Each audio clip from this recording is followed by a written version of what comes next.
loans. And of course, that 8.1 can be loaned out and redeposited, creating an additional 7.2 billion to 6.5 billion to 5.9 billion, etc. This deposit money creation loan cycle can technically go on to infinity. The average mathematical result is that about $90 billion can be created on top of the original 10 billion. In other words, for every deposit that ever occurs in the banking system, about 9 times that amount can be created out of thin air. Money jitters? Ask the obliging Bank of America for a jar of soothing instant money, M-O-N-E-Y, in the form of a convenient personal loan. So, now that we understand how money is created by this fractional reserve banking system, a logical yet elusive question might come to mind. What is actually giving this newly created money value? The answer? The money that already exists. The new money essentially steals value from the existing money supply.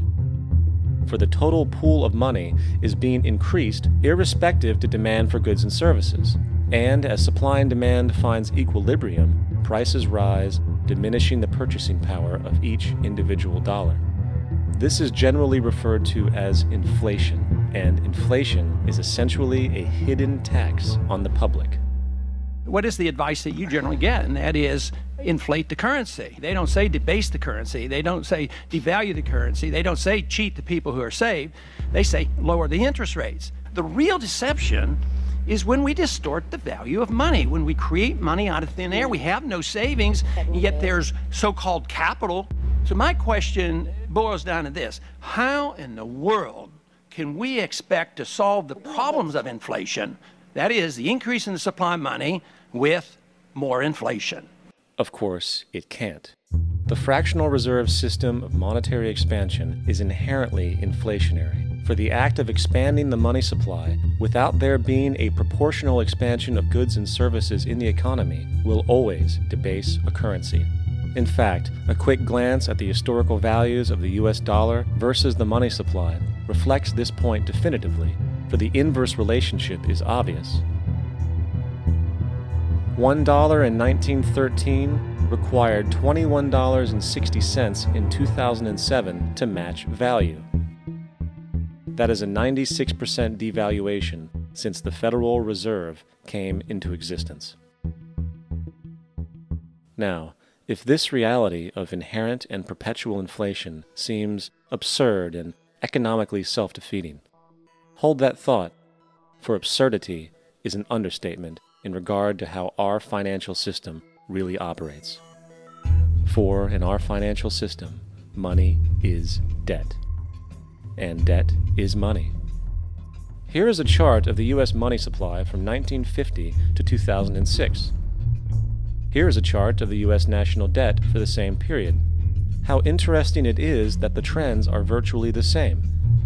For the more money there is, the more debt there is. The more debt there is, the more money there is. To put it a different way, every single dollar in your wallet is owed to somebody by somebody. For remember, the only way the money can come into existence is from loans. Therefore, if everyone in the country were able to pay off all debts, including the government, there would not be $1 in circulation.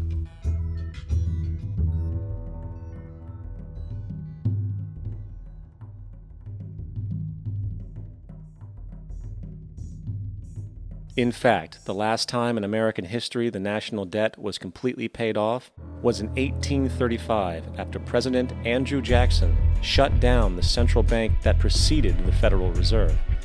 In fact, Jackson's entire political platform essentially revolved around his commitment to shut down the central bank, stating at one point, "The bold efforts the present bank has made to control the government are but premonitions of the fate that awaits the American people should they be deluded into a perpetuation of this institution or the establishment of another like it." Unfortunately, his message was short-lived, and the international bankers succeeded to install another central bank in 1913, the Federal Reserve. And as long as this institution exists, perpetual debt is guaranteed. Now, so far we have discussed the reality that money is created out of debt, through loans. These loans are based on a bank's reserves, and reserves are derived from deposits. And through this fractional reserve system, any one deposit can create 9 times its original value, in turn debasing the existing money supply, raising prices in society.